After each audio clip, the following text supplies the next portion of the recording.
Hi guys, it's Erica here from Climate Ready Home, and today I'm going to talk a little bit about California poppies and what to do once they're done blooming. You can definitely leave them in the ground to go to seed and then reseed your yard, but I'm going to walk you through what I do with my plants so that we don't have something like this all over the place.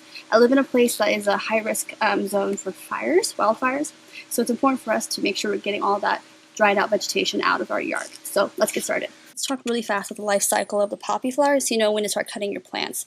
So this is the poppy flower here. It's closed now because it's not sunny, but once the sun comes out, it'll open back up. And then once the flower dies, start to get a little bit of a seed pod right here growing up.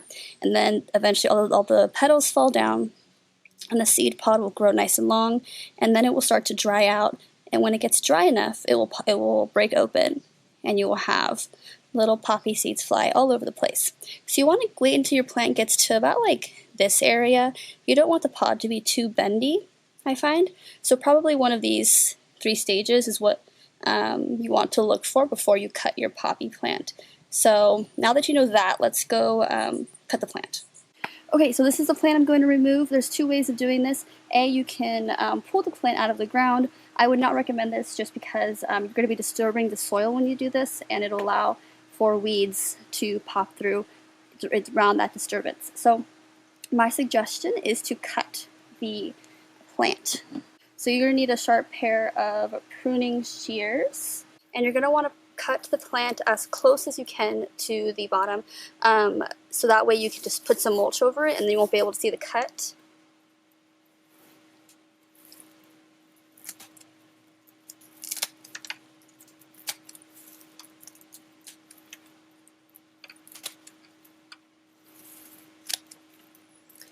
And like I said, because I live in a fire-prone area, I really want to make sure all of this dead vegetation is really out of the landscape. So I'm going to go ahead and cut that out as well.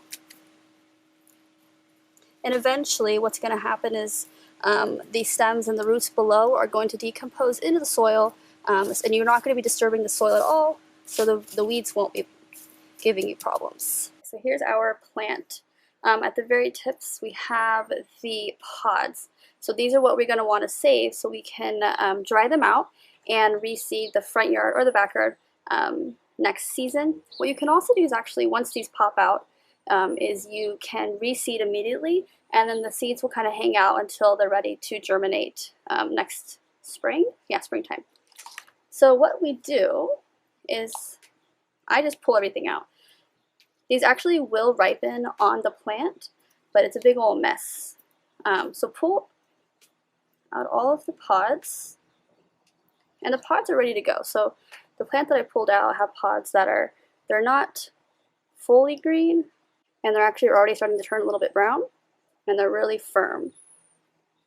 Pull out a bunch, and with a paper bag, put the pods in the paper bag, and I usually fill it up to about like here, and then roll the paper bag, and then set it away somewhere. And these will start to harden, and you'll actually hear the pods pop throughout the day as the seeds explode everywhere.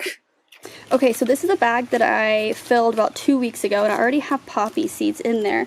I'm not sure if this is a good way of showing you, but we have a lot of dry pods in here, and some have split open, and this is what you'll see in the yard if you let your plant go to seed in the yard. You'll see a bunch of these split pods, and then the seeds will jump out. So let me see if I can grab some seeds for you so you can see what poppy seeds look like, which you probably should already know since you already have poppies in your yard, but they're tiny little black circles, balls.